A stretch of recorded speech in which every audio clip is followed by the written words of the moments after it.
Assalamualaikum warahmatullahi wabarakatuh.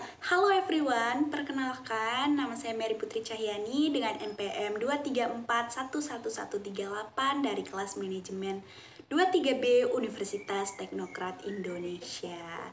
Nah, di video kali ini saya akan melanjutkan tugas video Ilmu Ekonomi Makro dengan dosen pengampu Miss Wulan Reski Amalia SAK MAK. Nah, di video kali ini saya akan membawakan materi dengan judul pendapatan nasional. Nah, apa sih pendapatan nasional itu? Nah, pendapatan nasional adalah suatu bentuk tolak ukur yang dipakai untuk memperhitungkan suatu perekonomian untuk memperoleh gambar tentang perekonomian yang sudah dicapai dan nilai pengeluaran yang diproduksi. Nah, lebih singkatnya pendapatan nasional itu suatu alat ukur untuk menentukan tingkat perekonomian suatu negara gitu. Dalam bahasa yang lebih sederhananya lagi nih, pendapatan nasional itu jumlah pendapatan yang diterima oleh masyarakat suatu negara dan dalam kurun waktu tertentu yang biasanya 1 tahun gitu. Nah, selanjutnya, apa sih manfaat pendapatan nasional itu? Nah, manfaat pendapatan nasional itu yang pertama itu untuk mengukur pertumbuhan ekonomi nasional. Yang kedua, untuk membandingkan kegiatan perekonomian antar negara nih, mana yang lebih maju gitu. Nah, semakin maju pendapatan nasionalnya, maka berarti negara tersebut semakin maju. Dan yang ketiga itu ada untuk mengetahui struktur perekonomian suatu negara. Nah, kita bisa lihatnya dari suatu negara mendapatkan pendapatan yang paling tinggi dari sektor mana nih, apakah pertanian atau industri gitu. Nah, yang keempat itu ada untuk mengetahui dan menelaah struktur perekonomian nasional. Nah, data pendapatan nasional dapat digunakan untuk menggolongkan suatu negara menjadi negara industri, pertanian, maupun negara jasa. Contohnya nih, berdasarkan perhitungan pendapatan, dapat diketahui bahwa Indonesia termasuk negara pertanian atau agraris, dan Jepang merupakan negara industri, Singapura termasuk negara unggul di sektor jasa, dan lain sebagainya.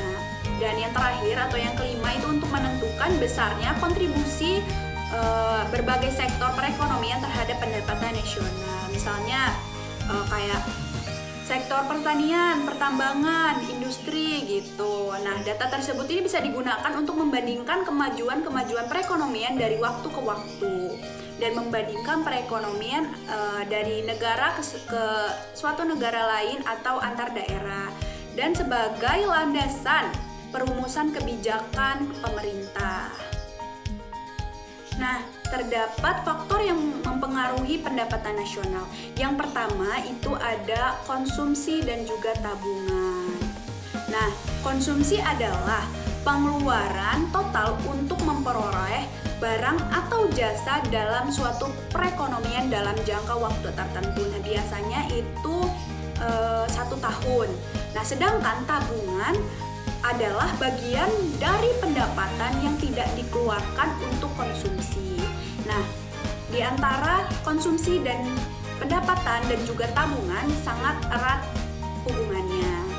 Nah, yang kedua itu ada investasi. Nah, apa sih investasi itu? Nah, investasi adalah aktivitas menempatkan modal baik berupa uang ataupun aset ke dalam suatu benda, lembaga, atau suatu pihak dengan harapan pemodal itu kelak akan mendapatkan keuntungan gitu setelah waktu yang ditentukan. Nah, yang terakhir itu ada permintaan dan juga penawaran agregat. Nah, apa sih permintaan agregat? Nah, permintaan agregat adalah suatu daftar dari keseluruhan barang ataupun jasa yang akan dibeli oleh sektor-sektor ekonomi pada berbagai tingkat harga. Sedangkan penawaran agregat itu adalah yang akan menunjukkan hubungan antara keseluruhan penawaran barang-barang dan jasa yang ditawarkan oleh perusahaan-perusahaan dengan tingkat harga tertentu. Nah, permintaan agregat ini menunjukkan hubungan antara keseluruhan permintaan terhadap barang-barang dan jasa sesuai dengan tingkat harga. Nah, adanya kenaikan pada permintaan agregat cenderung mengakibatkan kenaikan tingkat harga dan output nasional atau pendapatan nasional, yang selanjutnya akan mengurangi tingkat pengangguran dan penurunan pada tingkat penawaran agregat cenderung akan menaikkan harga tetapi akan menurunkan output nasional atau pendapatan nasional dan menambahkan pengangguran itu. Selanjutnya itu ada konsep pendapatan nasional.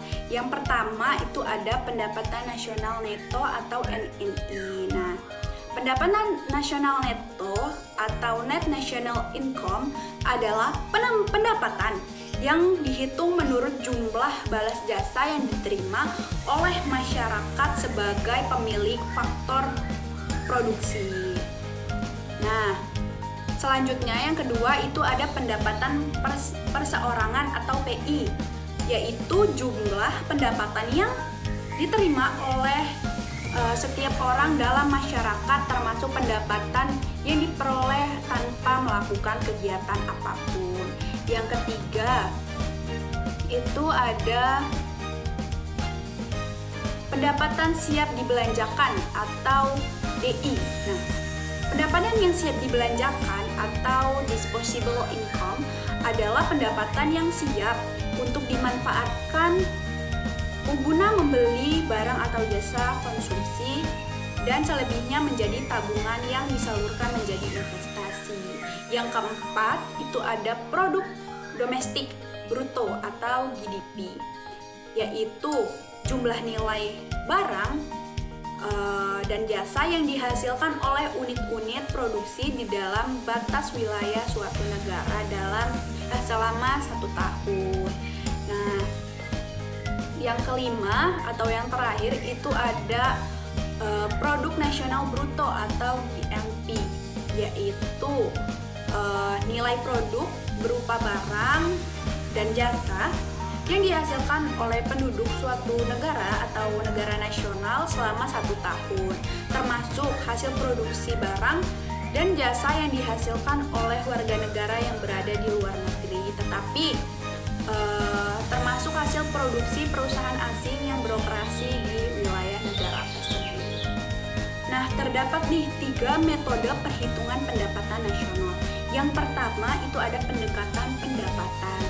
Nah, dengan cara menjumlahkan seluruh pendapatan termasuk upah, sewa, bunga, dan laba yang diterima rumah tangga konsumsi dalam suatu negara selama 1 periode tertentu sebagai imbalan atas faktor-faktor produksi yang diberikan kepada perusahaan. Nah, cara perhitungannya itu bisa PN sama dengan W plus I plus R plus P. Yang kedua itu ada pendekatan produksi. Nah, pendekatan produksi ini adalah cara menghitung pendapatan nasional dengan cara menjumlahkan nilai produk yang dihasilkan negara dari bidang industri, agraris, ekstraktif, jasa, dan niaga selama 1 periode. Nah, untuk cara menghitungnya yaitu nilai tambah NT sama dengan nilai output atau NO dikurang nilai input antara atau NI. Yang ketiga itu ada pendekatan pengeluaran. Nah, yaitu dengan cara menghitungkan jumlah seluruh pengeluaran untuk membeli barang dan jasa yang diproduksi dalam suatu negara selama 1 periode tertentu. Nah, untuk cara menghitungnya yaitu dengan cara bisa dengan PN sama dengan C plus I plus G ditambah X dikurang M. Cukup sekian presentasi dari saya. Semoga apa yang saya jelaskan tadi dapat bermanfaat bagi banyak orang. Saya ucapkan wassalamualaikum warahmatullahi wabarakatuh.